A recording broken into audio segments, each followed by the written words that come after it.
Hi there, everybody, and welcome to 2020, The After Show. I'm Deborah Roberts, and typically I am talking about 2020 and true crime in our latest episode, but some of you may know that I have written a new book that has just come out called Sisters Loved and Treasured, Stories of Unbreakable Bonds. And the book was sort of based on my own experience with sisters. I grew up in a house full of sisters, 6 sisters. We have lost 2 of them over the years, but I have 4 sisters who are still very a part of my life. So I thought it might be fun to turn the tables, and they are here with me in New York today. So I want to introduce you to my sisters, Janet, Benita, Tina, and Belinda, and they have been hanging out with me this week. So we thought maybe, since I'm always asking the questions, we might turn the tables and let you all ask the questions. I don't know if I'm ready for this, but we like it. Yeah. But one of the beautiful things in doing this book was that we actually did put a lot of things on the table and just talked about our lives and growing up and our perceptions of each other and what we felt as children and what we feel as adults. And it was really just a lot of fun, I think, in connecting us together. And one of the things that makes me so proud is not only do I have my sisters, but I've got a couple of warriors in the bunch. Janet, who is a breast cancer survivor and thriver. Tina, who's dealing with her own battle at the moment, but surviving and thriving at this moment. So I got a couple warriors in the pack, and then 2 other like loyal, dedicated, fierce sisters. So Janet, take it away. Yeah, well, one thing that I wanted to ask you is, have you always wanted to be in the media, the news area, and when did you know that was what you wanted to do? Did you ever feel like you wanted to do something else other than a correspondent? You know, it's interesting because people ask me that, and I think it's always what I wanted to do. One of our cousins, Deborah, said she remembered me always watching the evening news with Walter Cronkite. Everybody else was running around doing things, getting into whatever. And at the end of the day, I was watching the evening news, and I remember being sort of mesmerized by the reporters, seeing the changing face of news and, Black reporters, female reporters, Connie Chung, Lim Tucker. And I just thought it was so interesting. And when I was in high school, I was very interested in sort of performance, like television, being in front of a camera. And so I thought maybe it was acting, but then I went off to college. And when I really got a chance to be introduced to journalism, I thought that's what I want, TV journalism. So you, Janet, watched 2020 all the time. Yeah, I was always an avid 2020 watcher. Yeah. And I it was interesting because you were always that kind of person that would ask people questions, and I said I could just see you sitting there with the cards on your lap, interviewing somebody. It is weird because people would come to the house and I would ask all kinds of questions, wouldn't I? You would. And can I say also that I remember you used to be in the Mirror. You remember? No. Yes, you'd be doing your own report in the Mirror in the bathroom. This is Deborah Roberts. Yeah, whatever. With my brush or whatever. Yeah, with your brush. And Junior, our brother, used to rag you about it all the time. Funny. Oh, Dad, what are you doing again? You're doing your show again? But yes. Oh my gosh. Do you remember that she used to be in the I Mirror? don't remember that. I did my show in front of the Mirror. Yes, you did. You were always doing your own show. So I guess I was destined. I guess so. I guess it was destined. So I didn't have any other particular talents. You all sing. I don't sing. And Mom used to say, well, you speak very well. So it's okay. She would say, your talents lie elsewhere. Exactly. My talents were elsewhere. Awesome. Who's next? Can you talk about one time when you were very nervous before one of your interviews? Oh my gosh, I'm nervous all the time. I'm nervous right now. I would say people think that we are so comfortable doing what we do. And for the most part, I am comfortable because I've learned to do it. But I still get very nervous, especially if it's an important interview. I mean, I've had an opportunity to interview Michelle Obama over the years. I interviewed Jill Biden before they left the White House. I was really nervous about making sure I asked the questions just right. Or celebrities, if I've interviewed, actors and actresses. I I get nervous because I want to make sure I come across well. I ask good questions. But even just day to day, particularly if there's a timeline, when I go into prisons, because true crime for 2020, I go to interview people, and that's serious business because you are behind bars. Oftentimes they will talk about the SWAT team that they have set aside just in case something happens. So I'm nervous about that and just wanting to make sure. I mean, in New Jersey, I had to go do an interview once, and I really was very nervous because we were going in this one area, this sort of not holding area, but it was a contained area where all the inmates were housed and they could see us. And they said, don't worry, we've got a SWAT team, ready. But you surrender your phone and your ID and all of that when you come into the prison. And in the back of your mind, and I do as a journalist, something could happen. Right. And so I get a little nervous, and I'm happy when it's over and we did it and there's a good job done and so forth. So I get nervous a lot, but I think it brings me good energy. The nerves sort of propel me to think on my feet and to but try. I was about to say, you don't show it. No, you have no idea how many times I'm comes churning across inside. naturally. You come across naturally. Yeah, I think that's the trick, trying to mask that so people don't know. When I'm doing live television, occasionally I fill in on Good Morning America, and I'm like totally nervous before. You don't want to say the wrong thing. You don't want to, blow it and so forth. So I'm nervous on a regular basis, but I think I've learned how to deal with that and to use it sometimes to help me do a better job, maybe. Good. Right. Who's next? Anita.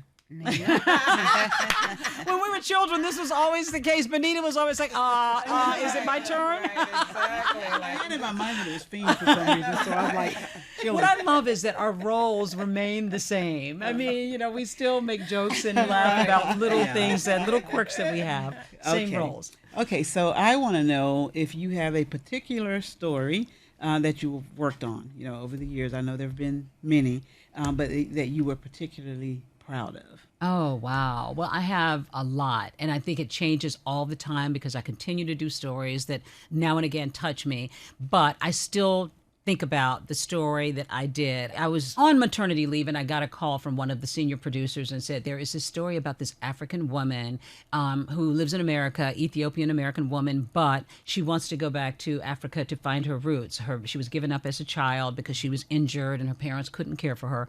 And she was raised elsewhere and made her way to the United States, but she wants to go back, and it's this journey. But the thing of it is, she's leaving like in 3 days. Could you possibly do the story?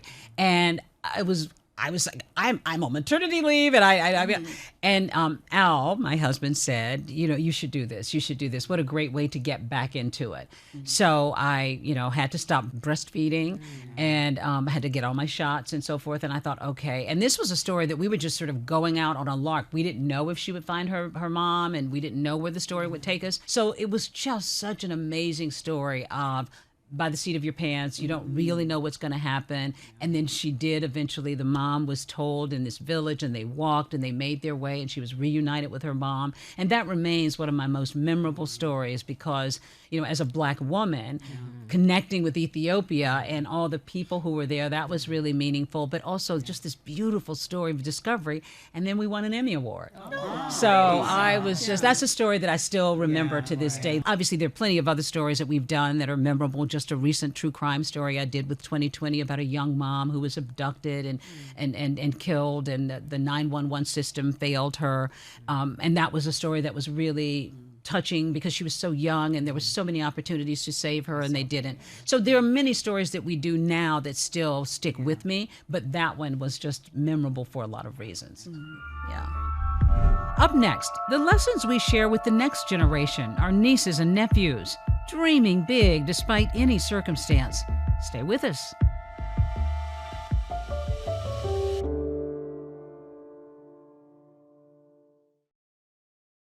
We are back with a special edition of 2020 The After Show. Typically, I bring in a 2020 producer or correspondent, but today I have my sisters with me. What would you like for your legacy to be in our family? And what would you say to all of the young people in our family and elsewhere, friends, what would you say to them about following your dreams? Because they certainly look to you, and look up to you for following your dreams. That's very sweet. Well, for those who don't know, we are from a large family, 9 children growing up together, and I have a lot of nieces and nephews, like 25, I think. I don't even know. And, we joke, Janet, all the time about how they seem to, your kids seem to get very nervous about what I think, and, I weigh in on I didn't quite realize that. But I think more than anything else, and I know I can be a little pushy, and I can be a little judgmental. Me? No, me never. No, But only in the good way. On a good way. Because I was so demanding and ambitious myself growing up. You talk about I had these dreams.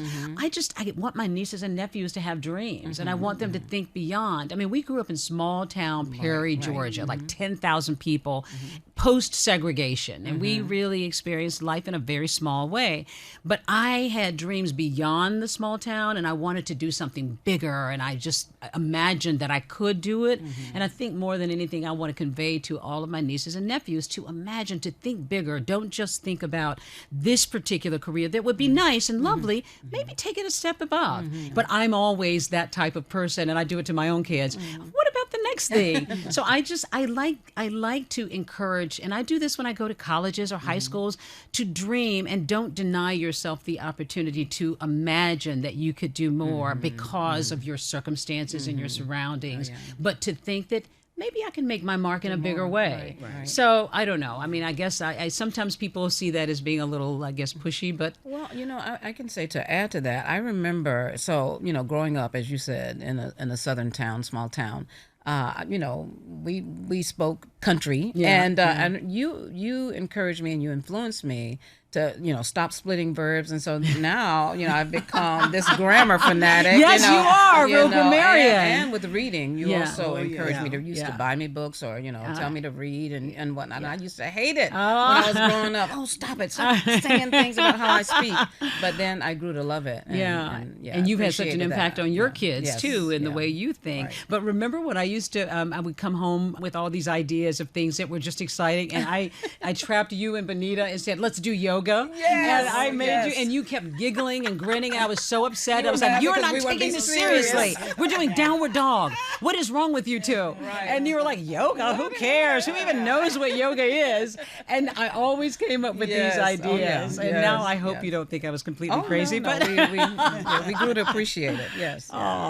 She would correct you on the spot. I know. So if you split that verb, wherever it was, and she would say, "No, it's leave me alone," and make you say it. That is so funny. Coming up, we're hosting our own after show murder mystery dinner party. Who plays the best detective or the best prosecutor? More laughs ahead.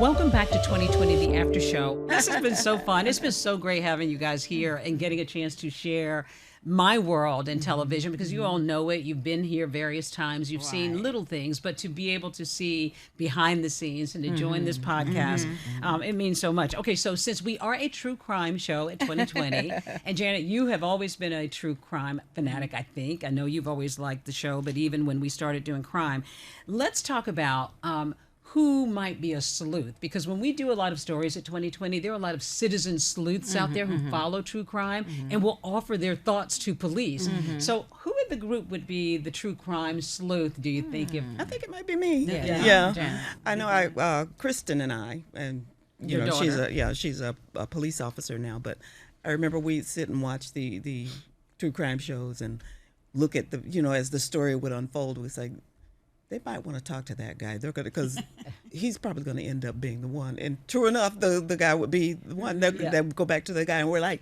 the one who was in the background. In the background, he was actually being interviewed by the news person or whoever, and talking about the person. It's like, he looks a little suspicious. I think they're going to need to kind of circle back and go to him. And sure enough, they went back and circled back to him, and he was actually the one that committed the crime. So you find that interesting? We try and figure out who. As they start unraveling what happened, it's like, I think maybe that person might have done it. And it's interesting, sometimes where you feel like you went wrong, and why you felt that way. But I like trying to unravel the You crime. think so? Everybody think Janet? Yeah. If we were to have a scripted true crime murder mystery show, who would most likely be like the lead detective amongst us? You would be. Why so? Well, I'm just always into the details. You've said since we've been here, you don't miss a thing. You don't. know. But my children, Asia particularly, and Ben, because they were probably the most challenging. But they always said, "Mom, you should have been a detective. You're always looking for stuff. You can find stuff." So you do notice. I noticed that you do notice a lot of details. What about medical examiner? Who would have the stomach for that? Ooh, not me. Not me, Anita. Yeah. You think you might? Okay. Yeah. Oh, Really? okay. With like a body and being able to sort of take a look at gory, gory things? In my career, I have to hear about a lot of gory because things, you're a and court even see reporter. pictures Yeah, you do hear a of lot. things, Sure, and you just kind forgot of about that. Yeah. get used to it. So you've become a little bit more accustomed to hearing the gruesome, heinous kinds of stories. Okay. Yeah. Prosecutor, who's going to be the one to nail the suspected bad person in trial? I say me. Yeah, I think you too. I think you too. You'd make your case. I'm not sure why you say that, but anyway, You make your I'll case. take No, it. because you have an analytical mind, I think, but yeah. you also get an Very idea analytical. about people. I've noticed that you seem to sum people up pretty quickly, and you have an idea like, is she really, or did you think? So I could see I that. think so. And what about DNA analyzer, the whole forensics and getting deep into that kind of thing? I don't know. That's kind of, it seems, well, I don't want to say tedious, but Yeah. you have to have the patience to, That's true. because when we're watching something, it gets wound up in an hour. Yeah. But you know that it took them way longer Yeah. to Yeah. analyze everything, and I I don't say know if Nita. I say Benita. You would have the patience, probably. Yeah. Yeah. And that's very another thing. meticulous. In my job, there are a lot of tedious things, and attention to detail is very important in some things that they're not necessarily hard, but Yeah. you just have to have the patience and the attention to detail to do them. So I could see. You could probably do that. Yeah. Wow, we've got everything covered here. Wow. Well, ladies, this was fun. Yes, it has so. been. What do you think? Yes. Not bad, So right? much fun, yeah. Nope, not bad at all. Well, we'll have to bring you back to town sometime soon. Well, yes. as I said, my new book is called Sisters Loved and Treasured, Stories of Unbreakable Bonds. And these ladies helped spark the idea, because what better thing to have in your life than a sister? And there's actually research that says sisters are good for your mental well-being. And I think we have had a mental health boost Absolutely. this Yes, last we week. have. So thank you all for doing this. It was great. It was a different kind of a podcast. It's kind of nice to take a little detour from the true crime for a change. Thank you all for joining us. Thank you. Thank you. Thank you.